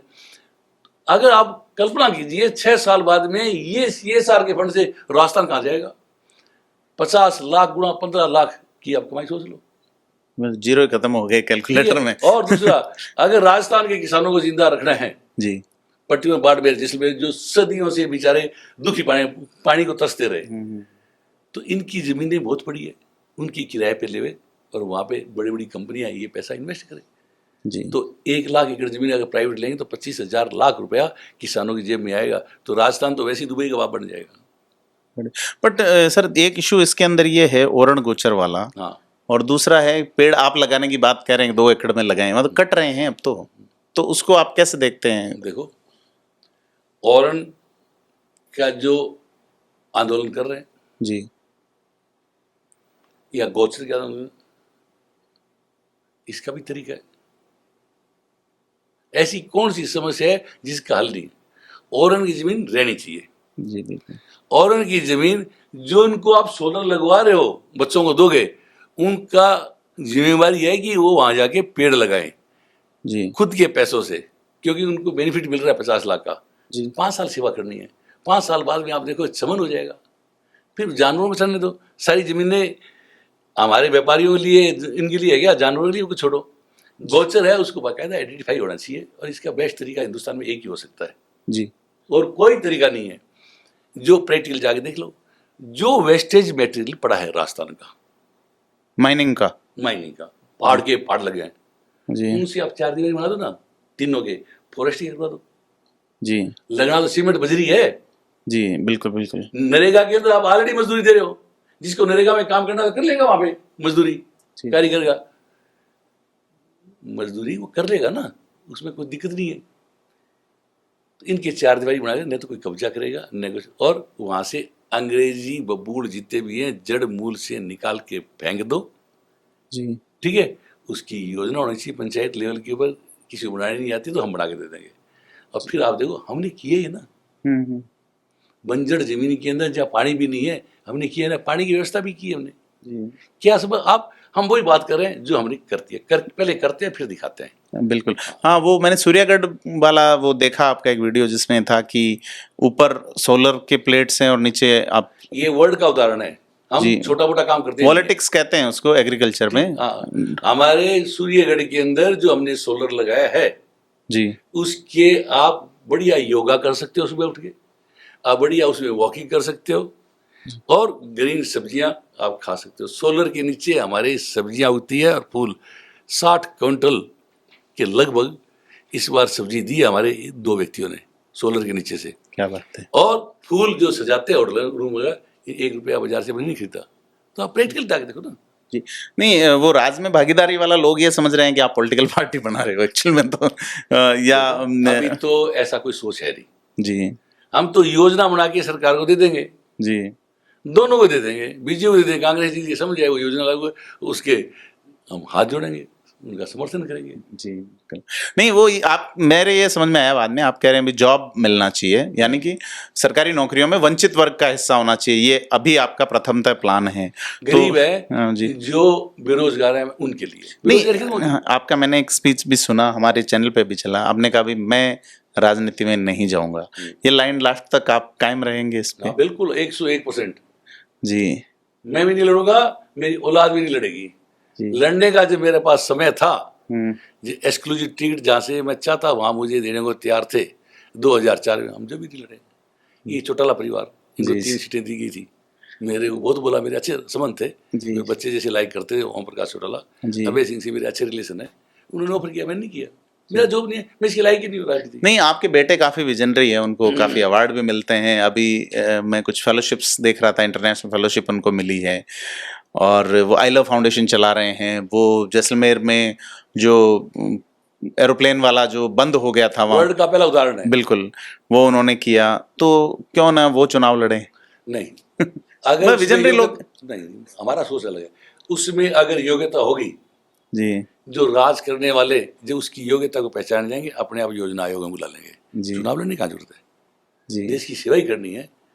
तो फिर चुनाव किसे लड़ना चाहिए? वही जो जिन्होंने प्लॉटों में पैसे कमा लिए, जिन्होंने, मेरी बड़ी क्रिटिसाइज हो रही है जी, मैंने ये बोला भाई धोती साफा पहन के लोकसभा में विधानसभा में चले जाते हैं अनपढ़ लोग जी, अच्छे योग्य व्यक्ति जिनके पास डिग्रियां हैं, ये पार्टियां उनको टिकट दे बच्चों को, जो बढ़िया टाई लगा के जाए। भाई टाई सुप्रीम कोर्ट लगती है, सब सरकारी डिपार्टमेंट लगाते हैं, तो वहाँ देश का जहाँ कानून बनता है, जहाँ देश चलता है, तो वहाँ पे मेरा सोच है, मैं उससे गलत भी हूँ, वहाँ पे ये ड्रेस नहीं होनी चाहिए। ये ड्रेस है, अपनी वेशभूषा है, इसको अपनाना चाहिए, अपने घर में अपनाओ, ब्याह शादी में अपनाओ, परिवार में अपनाओ, रीति रिवाजों में अपनाओ, क्या बुराई है। पर स्कूल में फिर ड्रेस क्यों बनाते हो? पहना दो धोती बना के, यूनिफॉर्मिलिटी की बात आप कर रहे हैं, बिल्कुल ठीक है। तो समय के अनुसार, और ठीक है टाई मैं मानता हूँ हिंदुस्तान की नहीं है, परंतु जोधपुरी कोट तो इनका है ना। आज तक जितने भी कोई राजा महाराजा पैदा है, उनके टाइट ड्रेस होती थी, इसका मतलब आदमी एक्टिव रहे। यूनिफॉर्मिलिटी, आदमी अनुशासित होगा। जो आई है खतर, तो महात्मा गांधी जी ने बोला था, नहीं अनुशासित, विदेशी कपड़ा मत खरीदो, बिल्कुल वो उस वक्त की जमानत थी। मैं तो आज ही द्रौपदी जी बोल दिया एक रोज, मैं अगर आपको सक्सेस होना है जी, जनता के लिए एक मैसेज है, आप ये बड़े बड़े जो ग्रुप आ गए, ठीक है, ऑनलाइन माल बेच रहे हैं, सस्ता बेच रहे हैं, कौन कौन से है वो, रिलायंस, अमेजोन, डी मार्ट ये देश के लिए आज बोल रहा हूँ सबसे खतरनाक होगा। उसका कारण है ये तो है प्रोफेशनल कंपनी। आज गांव में कोई बड़ी है, उसकी दुकान चल रही है, आप आधी रात को उधार लेके आ सकते हो, आधी रात को ब्याह शादी मरण पड़ने आपको दे दे, आपके शहर का बढ़िया आपको उधार दे देगा। आज जहाँ 12 आदमी काम करते हैं अच्छे रहे, ये बेरोजगारी फैलाएंगे और विदेशी माल की आर्टिफिशियल इंटेलिजेंस आने के बाद तो और फैलेगी साहब। जो टेक्नोलॉजी सुनामी आ रही है जी, उसमें 60-70% तो नौकरियां वैसे खत्म हो जाएगी। जी जी, आप अभी क्या देख रहे हो, ये युद्ध अगर 6 महीने चल गया, फिर हम बताएंगे हिंदुस्तान के खजाने में कितने रुपए बाकी बचे हैं जी। आप 2 चीज़ की कैलकुलेट कर लेना, जो मैंने 1 साल पहले बोला था, और मैंने लंदन में बोला था किसी को, पाकिस्तानी को, मैं तुम पैसा नहीं भेजो, पाकिस्तान हालत क्या हो। इंडिया और पाकिस्तान की आप एक कैलकुलेशन कर लो, कितने रुपए का तेल इंपोर्ट कर रहे हैं जी, उसका कितना भुगतान कर रहे हैं, और कितना पैसा आपको जो हिंदुस्तान के 2 करोड़ 2.5 करोड़ पब्लिक वहां पे रह रही है, जिनका सरकारों का इनका भी कोई रोल नहीं है, वो फ्रेगनेंस कितनी आ रही है, उसकी कैलकुलेशन कर लो। वो तो कल बताया प्रधानमंत्री जी ने, आंकड़े नहीं बताए, आंकड़े तो नहीं बताए, पर हालत तो पता चल गई। वो तो नेचुरल बात है, प्रधानमंत्री बताएगा ना भाई, अभी बुरा समय है तो अपने को थोड़ा प्रिकॉशन रखना चाहिए, उसमें क्या बुराई है। परंतु हमने तो 1-1.5 साल पहले बोल दिया था। आजकल तो यहाँ पे एक्सपोर्ट कोई लंबा चौड़ा है नहीं, उसकी कोई बड़ी इनकम है नहीं, अब पैसा कहाँ से आएंगे? बिल्कुल सही बात है। हाँ, और इंटेलेक्चुअल प्रॉपर्टी का इसलिए हमने ये जो योजना लेके आए थे ना, जी है कि बच्चे बाहर जाएंगे, नौकरियां आएंगे, तो सरकार को, हिंदुस्तान सरकार को, अब सरकार को प्राइवेट फैक्ट्रियों के अंदर जो हमने स्कीम लागू की है टूरिज्म लाइन के अंदर, वैसे लोगों स्किल्ड करो। अगर स्किल्ड नहीं होगा तो इंडिया किल्ड हो जाएगा, आपके देखते देखते हो जाएगा। जी बिल्कुल, हुनर नहीं है तो नर नहीं बचेगा। और वो उसको पैसा भी मिले और उस पे काम करने का डंडा भी रहे। जी जब वो स्किल सीखेगा, भाई ये कोचिंग सेंटरों में कुछ नहीं है। जी बिल्कुल। फालतू हाँ, बकवास है। स्किल के बिना कोई मतलब नहीं है। ललित के हमने पवार काम साहब सीखा, जी रामबाग में काम सीखा जी, तो एक क्लास कुक बने ना, जी बिल्कुल। मैं अभी इसलिए हम टूरिज्म लाइन के आज होटल खोल रहे हैं। रॉयल साहब, मैं अभी एक गूगल के साथ एक फेलोशिप टाइप प्रोग्राम कर रहा था 6 महीने का। उसमें उन्होंने एक डेटा दिया और उन्होंने कहा कि knowledge is not power any more. किसी को भ्रम हो कि मेरे पास ज्ञान है और मैं पावरफुल हूं तो मतलब नहीं है। अब अगर आपके पास नॉलेज के साथ हुनर नहीं है, स्किल नहीं है, तो फिर नॉलेज तो लोगों के पास गूगल पे है, एआई पे है, तो स्किल्ड होना होगा। आप चाटोगे क्या? देखो, बहुत, जब तक कॉमन सेंस पैदा नहीं होगा, जी कॉमन सेंस अब अंग्रेजी शब्द हो गया, आप जो कुछ सीखोगे पहले प्रथम चरण आपका घर है। जी जिस परिवार का कोई मुखिया नहीं है, जी जिस समाज का कोई मुखिया नहीं है, जिस गांव का कोई मुखिया नहीं है, न परिवार चला है न गांव चला है, पहले बड़ा आदमी कुछ भी बोल दिया करता, सामने वाले बोलने की हिम्मत नहीं होती। आज तो सारे पंच हो गए, घर घर में लड़ाई होगी, सब महत्वाकांक्षी हो गए। जी आप उन्हें, जो व्यक्ति किसी बड़े आदमी के साथ फोटो खिंचा के फिर वो दिखाता फिरे, तो आप सोचे वो मानसिक रोगी हो चुका है। जी भाई तेरे में एबिलिटी क्या है? जिसके साथ फोटो खिंचाई है वो तो एबल है, उसने तो कुछ किया है, जी तुमने क्या किया? बिल्कुल। तो ये शिक्षा बहुत जरूरी है। आप हमारे वहाँ पे धुन के अंदर जाके देखो, हम बच्चों को किस प्रकार शिक्षा दे रहे हैं। मेरी पोती 10 साल की होगी, स्कूल नहीं गई आज तक, पर मेरा चैलेंज है जयपुर के किसी इंग्लिश स्कूल में पढ़े हुए बच्चे को आमने सामने टकरा दो, वहां किस बच्चे का किस चीज में दिमाग है उसकी स्टडी है, उनको वैसी स्टडी करवाई जा रही है। अच्छा, धुन में एक गुरुकुल है। हाँ, और जी अब हम स्कूल का कंस्ट्रक्शन भी चालू कर दिया, जी बिल्कुल। शायद हमारे हिसाब से बेस्ट स्कूल होगा। जी तो आप देखो बच्चों का टैलेंट देखो वहाँ पे। जी बिल्कुल बिल्कुल। जिसके जैसा टैलेंट है उसको वैसी शिक्षा दे दो। ये बड़ी बात है, जिसका जैसा जेनेटिक्स है, जिसका जैसा बेस है, वैसा ही महल बनाओ। अब पता चले कि नींव तो 2 फुट की है और आप 5 मंजिल बनाना चाह रहे हैं तो बताओ, अगर मैं होटल में कुक का काम सीखा नहीं होता, रेस्टोरेंट नहीं सीखा होता, मैं कामयाब हो सकता? हाँ बिल्कुल, वो घड़ी नहीं मिलती यार आपको और वक्त नहीं बदलता आपका। जब हमने काम शुरू किया ना जी जब हम ही तो कुक होते थे, जी हम ही वेटर होते थे और हम ही मैनेजर होते थे, कैशियर बर्तन भी भी खुद होते थे, सब कुछ हम ही थे। हमने काम चला दिया, बिल्कुल फिर बिल्कुल काम बढ़ा तो दूसरे लड़के ट्रेंड कर लिए। बिल्कुल, बहुत बड़ी बात। मैं प्रैक्टिकल बात करूंगा, जो प्रैक्टिकल है। नहीं, जैसे आपने अभी बताया कि 3 रुपए लेके चले थे, वो क्या किस्सा था? वो किस्सा कुछ नहीं था। जब मैं बहरीन से, अब सऊदी अरब से वापस आ गया था, जी तो मैंने गवर्नर हाउस के अंदर रेडी के टाइम में नौकरी ज्वाइन कर ली थी यहाँ पे। जी जी चन्ना रेड्डी जब गवर्नर हाँ, थे। यहाँ पे तो किसी वजह से हम टोंक गए थे, तो वहाँ पे हमारे ऊपर पल्लेदारों का बढ़िया झगड़ा था, हम बीच में ऐसे ही पड़ गए, तो हमें 151 ने बंद कर दिया था। तो मैं अब 4 दिन एबसेंट है, अपन जो एबसेंट ऑब्जेक्ट लेके आए थे, जी हमारा गोल क्या था कि हम हमारा खुद का काम करें। तो मैं फिर जैसलमेर, मेरे पास 1400 रुपये थे जी और जो मैंने 500 रुपये दे दी गोविंद सिंह जी को साई, जिनका होटल था। गंगानगर पहुंचा जो मेरे पास रुपये बचे 3। जी, अब गांव गंगानगर में भी है एक। मेरे फादर वहाँ पे नौकरी करते थे। अच्छा, ठीक है, 3 भाई में। तो देखो, किसी का बच्चा अगर 2 दिन अंदर रह के आ जाए, अच्छा नहीं लगेगा ना। उनका तो वो नौकरी करने वाले थे, उन्होंने बोला कि यार तू कभी तो रामबाग में गया, हम सोचा तो चलो हमारा लड़का एडजस्ट हो गया, फिर तू बहरीन चला गया, चलो हमारा। अच्छा, आप जेल गए थे 2-3 दिन के लिए? 2 दिन महावीर एमएलए से झगड़ा हो गया था उससे जी, और कोई हम कोई चोरी में थोड़ी गए। तो फिर सऊदी अरब चले गए। सऊदी अरब आने के बाद मैं जब आ गया, गया तेरी शादी भी कर दी, सब कुछ हो गया, अब तेरी सरकारी नौकरी लग गई, अब तू बोला रेस्टोरेंट खोलूं, तो तेरा दिमाग स्थिर नहीं है। ओके, झूठ बोलता है तू। तो मैं अब रुपये लेने नहीं, बस अब तो गाड़ी रेल में। तो मेरा फादर, आज मुझे तकलीफ भी है, 1.5 किलोमीटर पीछे पैदल चले, क्या ले जा पैसे सरपंच से उधार लेके आए थे, गुरदत्त सिंह जी थे, मैं मुझे पैसा नहीं लेना, तो मैं करूँगा जो कुछ करूँगा वो। बाप को तकलीफ होती है। बिल्कुल। मैंने उनको बोला मैं आप क्या एहसास कर रहे हो मैं समझ रहा हूँ, जी जी पर मेरा नेचर ऐसा है। बिल्कुल। जब उन्होंने एक चीज़ मेरे से पूछी जी कि आज के बाद तुम चोरी करना, डाके डालना, बलात्कार करना, जेल जाना, हम आज के बाद नहीं बोलेंगे। एक काम मेरे कहने से मत करना, आदेश करो। आमने सामने बैठ के जिसको विश्वास दे दिया उसके साथ विश्वासघात मत करना, इससे बड़ा पाप इस धरती पे नहीं है। जी तो ये तू वचन दे दे। तो मैंने पैर पकड़ के उन्होंने बोला मैं ये मेरा प्रॉमिस, आमने सामने बैठ के मैंने जिसको विश्वास दे दिया उसका विश्वासघात नहीं करूँगा। तो आज सच्चाई बताऊँ आशीर्वाद में क्या ताकत होगी। उन्होंने बोला अब शायद दुनिया की कोई ताकत तेरे रोक नहीं पाएगी, जब मेरा आशीर्वाद है। फिर भी मेरे भाई को भेजा, 4 किलोमीटर मैं साइकिल पे नहीं चढ़ा, मैं लेने नहीं, मैंने 2 रुपये की खरीदी साग पूड़ी, railway station 1 counter cigarette free में बैठ के आ गया। टिकट नहीं ली? टिकट ली ना, नहीं टिकट नहीं ली। टिकट नहीं ली। फिर मैंने 30,000 रुपये में यहाँ पे मेरे घर वाली के छोटा मोटा गहना वेना गिरवी रख के, जिसमें मेरी तो जीत थी, तो जैसलमेर चला गया, 30,000 गहने गिरवी रख के। वहाँ से भी भाग्य साथ देता गया। कर्म करोगे तो भाग्य भी जुड़ेगा। बिल्कुल फिर अच्छे लोग मिल जाएंगे, निश्चित राय देने वाले। किस टाइप के लोग मिले आपके साथी पुराने, जिनका आप उल्लेख करना चाहें? कुछ लोग जो लगता है कि ये माइलस्टोन है आपके लिए। देखो कितने लोग आप पे विश्वास करते हैं, वही आपकी कामयाबी है जी। अब विश्वास जब करेंगे, ये आपका कर्म अच्छा होगा, आप में कुछ करने का जज्बा होगा।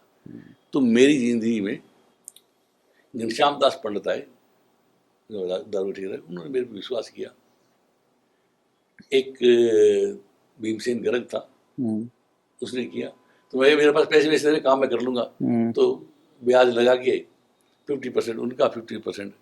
डीपी यादव भी आया, और अपने जयपुर के एक बद्रीनारायण मोदी है, उनसे मेरी दोस्ती हो गई थी, भीमसेन करके, उनसे अच्छी दोस्ती रही। उन्होंने मेरे पे बहुत विश्वास किया और मुझे पैसे उधार भी दिए, ब्याज भी लेता था, बिजनेस हमने नहीं किया साथ में। और फिर पोटी चड्डा भी आया, उसकी जल्दी डेथ हो गई।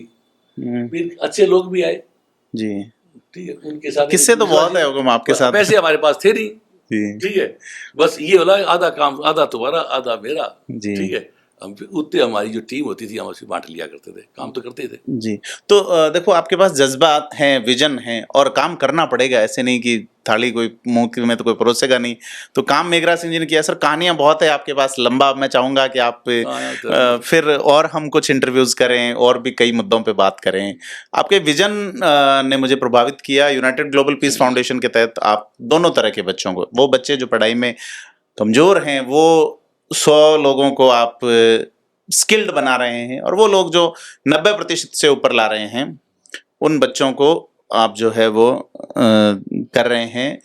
RAS IAS की कोचिंग में हेल्प, उनके रहने खाने की व्यवस्था कर रहे हैं, और जैसा वो चाहते हैं वैसी कर रहे हैं। मैं इस कोचिंग से पढ़ूंगा तो उस कोचिंग की कर रहे हैं, इस हॉस्टल में रहूंगा तो उस हॉस्टल की कर रहे हैं, इस PG में रहूंगा वहां कर रहे हैं। तो ये बड़ी बात है। देखो हमारा काम था, बिजनेस जो भी किया हमारा मैन पावर का था, चाहे हमने दारू किया चाहे बजरी का किया जी। अब हमारी उम्र भी हो गई, तो उनके बच्चे सबके, मेरे दोस्तों के जो हमने काम किया बड़े हो गए, तो हर रोज समस्या आती है, नहीं देवे कुछ उनको, तो मैंने खूब पैसा दिया जी। पर जब तक एक्चुअली वो दिया पैसा सारा वेस्टेज किया। आप भूखे को अब खिला दोगे, शाम को फिर भूख लग जाएगी, शाम को खिलाओगे तो सुबह। तो मैं परेशान हूँ। नौकरी धंधा होता है, नौकरी देते हैं, कई बार धंधा नहीं रहता जी। कई बार सरकारी खिलाफ हो जाती है, अननेसेसरी हो जाती है, तो फिर काम बंद हो जाता है। जैसे हमारा काम बंद हो गया था, ठीक है, 2017 में सारे बेरोजगार हो गए, 10,000 आदमी बेरोजगार है, तो समस्या आएगी ना जी। तो फिर भाई इसका सोल्यूशन क्या है? तो परमानेंट सोल्यूशन किया जाए। इसलिए यूनाइटेड ग्लोबल के, ये नाम मेरा नहीं रखा हुआ, ये डॉक्टर विक्रांत सिंह का नाम। मैं उनके पास गया, मैं क्या अपने विद्वान लोग अपने साथ में रखेंगे, थिंक टैंक जिनको बोलते हैं। मैं ऐसा एक काम करना चाहता हूँ जी, ठीक है। तो वो लोग ये काम कहाँ से सीख किया है? मैं क्या, मेरे तो एडजस्ट आइडिया है। तो क्या ये जो तो काम करने, तो UNA के 17 गोल है। तो फिर उन्होंने हमसे विचार विमर्श किया कि अपने धीरे शुरुआत करते हैं। तो पहला अभी जो बेस्ट रास्ता लोगों का विश्वास जीतने के लिए ये है कि पहले अपन वो गरीब बच्चे जो जिंदगी में पछताते नहीं रह जाएं, योग्य हैं, उनकी हेल्प की जाए। उन्होंने कर दिए। गरीब कन्याओं की, जिनके माँ बाप नहीं है, वो भी आपने हमारा प्रोग्राम देखा होगा, जी बिल्कुल या वो अंतर्राष्ट्रीय खिलाड़ी जी। जो खेल सकते, जिसकी बारी उसकी नौकरी लग जाए, हमें तगमे से मतलब नहीं है। एक सवाल ये था कि आपने कहा भाई मैं तो 11वीं पढ़ा हुआ हूँ, अभी आपने कहा 11वीं तक पढ़ा हुआ हूँ, तो ये इतने सारे काम कैसे कर पाए? जैसे बजरी वाला काम, शराब का व्यवसाय, उसके अलावा होटल इंडस्ट्री में तो आज आप एक बड़ा नाम हैं, अब एक ये फाउंडेशन वाला, तो ये विजन, ये सोच और ये इतने तरह का फ्रेमवर्क बना लेना कि इतने लोगों को रोजगार मिलेगा, ऐसे फॉरेन करेंसी आएगी, तो ये थिंक कैसे डेवलप हुई? देखो, सोच जो है ना जी सोच से ही दुनिया चेंज होती है, जी बिल्कुल। और सोच से ही विचार पैदा होंगे। किसी ने कल्पना की कि मुझे बल्ब बनाना है, उसने कल्पना की, बना लिया। बिल्कुल।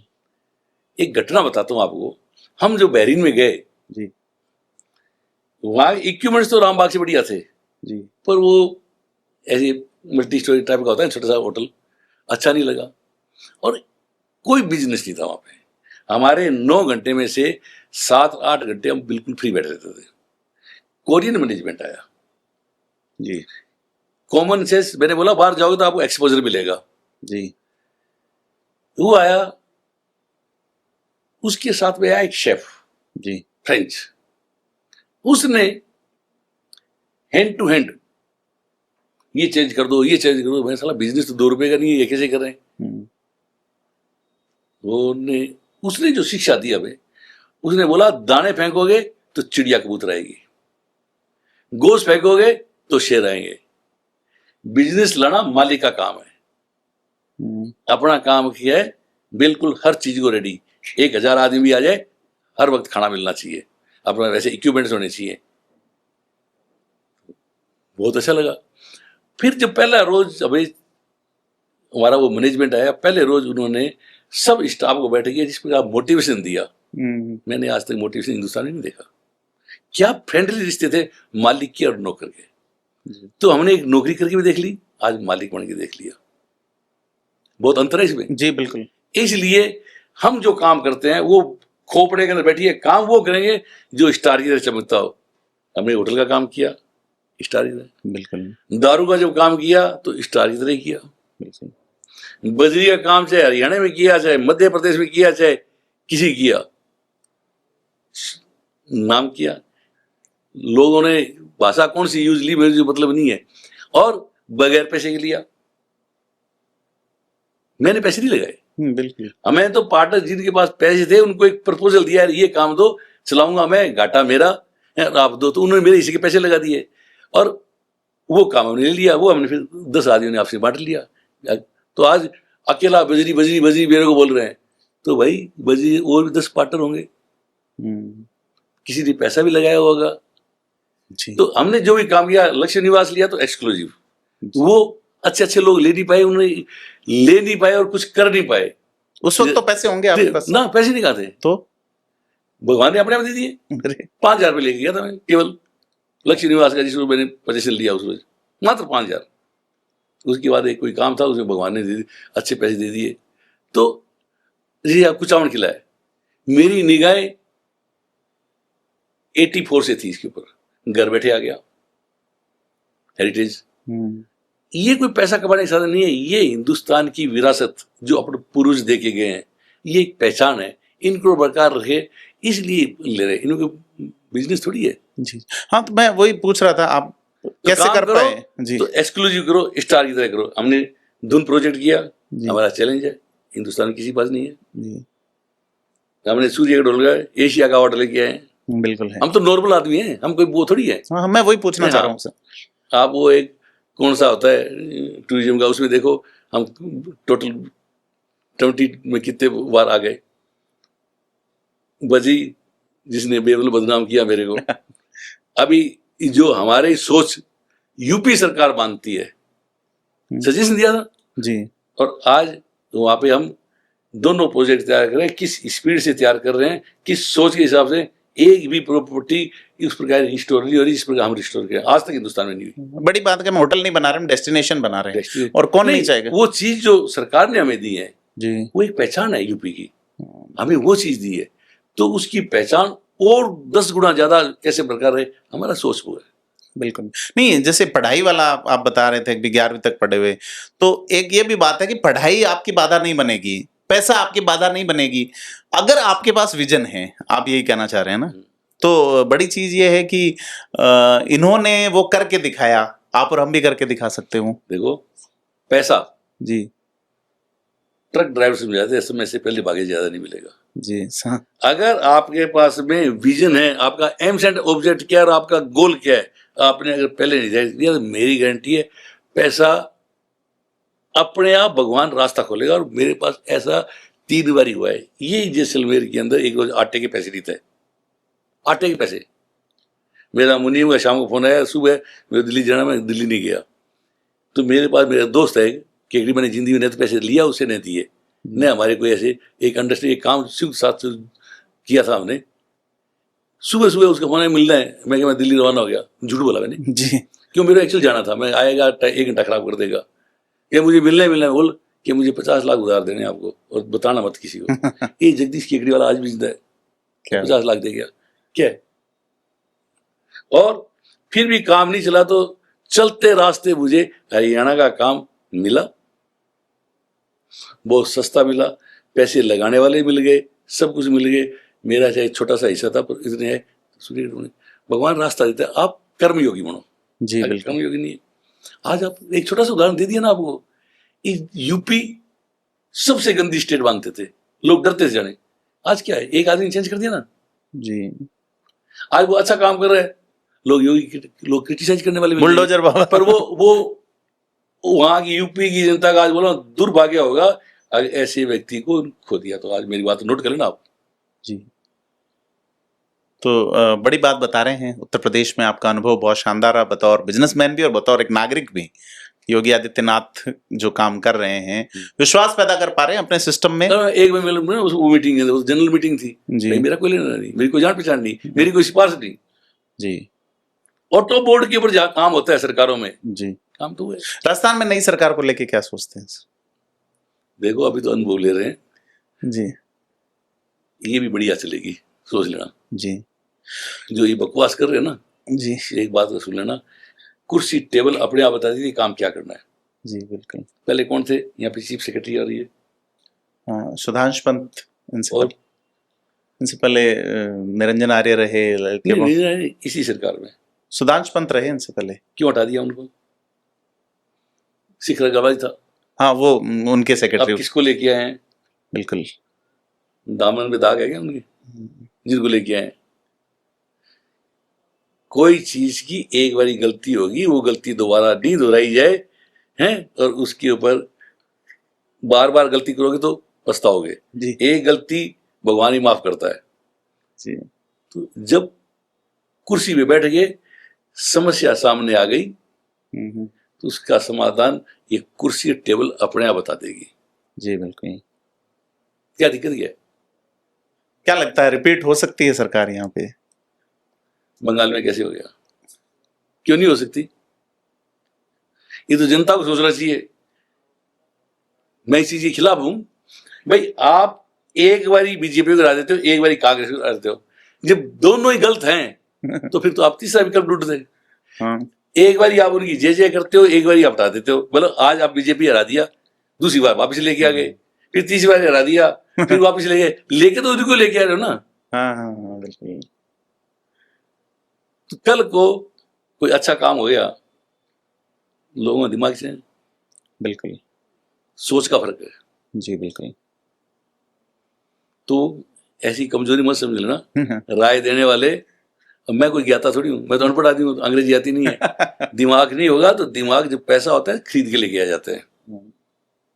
बिल्कुल, दिमाग हमेशा जॉब करता है, प्रतिभा तो हमेशा। शासन कर रहा है ना, जी, खुद के पास दिमाग नहीं होगा तो खरीद के ले आए। और अभी आपको पता है कौन आए? दाग भी है क्या छवि में? ये मेरा सोच है जी, बिल्कुल। जी, मैं मिला नहीं कभी। जी, जी, बिल्कुल।